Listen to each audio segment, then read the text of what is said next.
ശബരിമലയിലെ കൊടിമര പുനർനിർമ്മാണത്തിലെ അന്വേഷണവുമായി ബന്ധപ്പെട്ട് നടന്മാരായ മോഹൻലാലിന്റെയും ദിലീപിന്റെയും മൊഴിയെടുത്തു.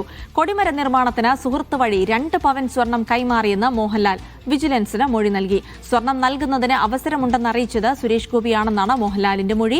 സ്വർണം നൽകിയിരുന്നതായി ദിലീപും മൊഴി നൽകി.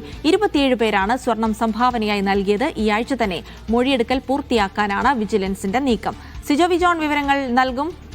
സിജോയിലേക്ക് വരാം. എന്തായാലും മോഹൻലാലിന്റെ മൊഴി കൂടി എടുത്തിരിക്കുകയാണ്. കൊടിമര പുനർനിർമ്മാണവുമായി ബന്ധപ്പെട്ട് സ്പോൺസറായിരുന്ന ആളുകളുടെ മൊഴിയെടുക്കലിലേക്കാണ് വിജിലൻസ് നീങ്ങുന്നത്. ഈ കേസ് അന്വേഷിക്കാൻ ഹൈക്കോടതി തന്നെയാണ് വിജിലൻസിന് നിർദ്ദേശം നൽകിയത്. അപ്പോൾ എത്ര പേർ ഈ കൊടിമര നിർമ്മാണത്തിന് സംഭാവന നൽകി എന്നുള്ള കാര്യങ്ങളാണ് വിജിലൻസ് അന്വേഷിക്കുന്നത്. സിജോ വിജോൺ വിവരങ്ങൾ നൽകും. സിജോ, ഇപ്പോൾ മോഹൻലാലും ദിലീപും അടക്കം സ്വർണം നൽകി എന്നുള്ള മൊഴി നൽകിയിരിക്കുന്നു. അവരുടെ മൊഴിയും ഒപ്പം തന്നെ ഈ റെക്കോർഡിക്കലായിട്ട് ഇത് രേഖപ്പെടുത്തിയിട്ടുണ്ടോ തുടങ്ങിയ കാര്യങ്ങളൊക്കെ ഇനിയിപ്പോൾ അന്വേഷണ സംഘത്തിന് ആലോചിച്ച് പരിശോധിച്ച് തിട്ടപ്പെടുത്തേണ്ടി വരും, അല്ലേ?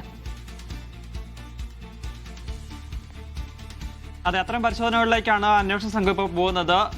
27 പേരാണ് ഇത്തരത്തിൽ പുതിയ കൊടിമരം സ്ഥാപിക്കുന്ന സമയത്ത് സ്വർണം സ്പോൺസറായി നൽകിയിട്ടുള്ളത്.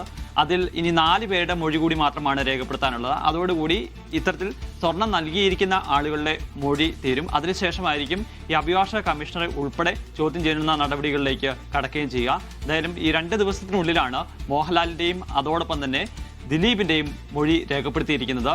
2 പേരും സ്വർണം നൽകിയിരുന്നതായി സമ്മതിച്ചിട്ടുണ്ട്.